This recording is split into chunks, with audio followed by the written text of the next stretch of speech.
Hello बच्चों, तो चलिए इस प्रश्न को पढ़ते हैं। निम्न में से किस प्रतिबंध के अनुसार रेखा x माइनस एक्स नोट बट्टा एल बराबर वाई माइनस वाई नोट बट्टा में m बराबर में जेड माइनस जेड नोट बट्टा एन एक्स वाई तल के समांतर है। तो यहाँ पर देखो, मैं बताना है वो प्रतिबंध जिससे कि ये जो रेखा है ये एक्स वाई तल के समांतर हो।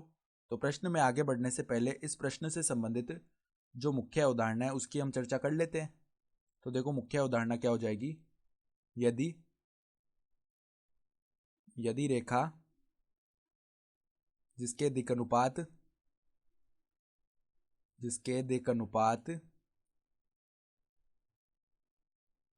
A1, B1, C1 है, उस रेखा के लंबवत हो,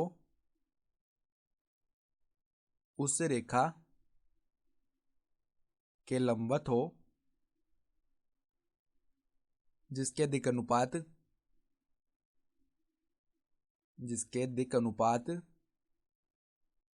A2, B2, C2 हो।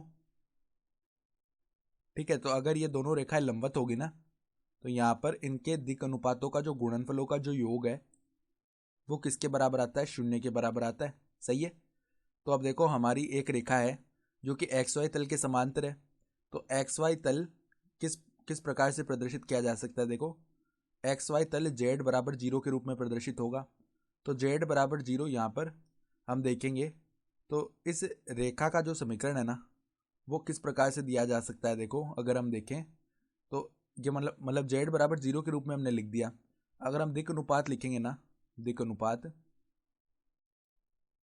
तो देखो यहाँ पर x का कोई भाग नहीं है, y का कोई भाग नहीं है, केवल z का भाग है, यानी इसके दिक अनुपात होंगे 0,0,1। सही है। और हमारी जो रेखा है ना, रेखा के दिक अनुपात क्या है? रेखा x माइनस एक्स नोट बट्टा एल बराबर y माइनस वाई नोट बट्टा एम बराबर z माइनस जेड नोट बट्टा एन के दिक अनुपात।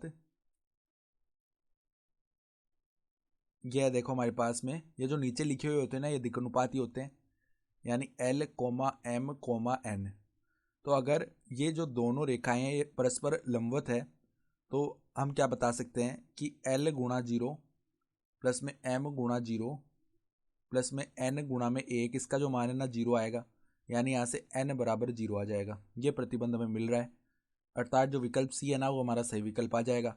तो आशा करता हूँ कि आपको ये प्रश्न समझ में आया होगा। धन्यवाद।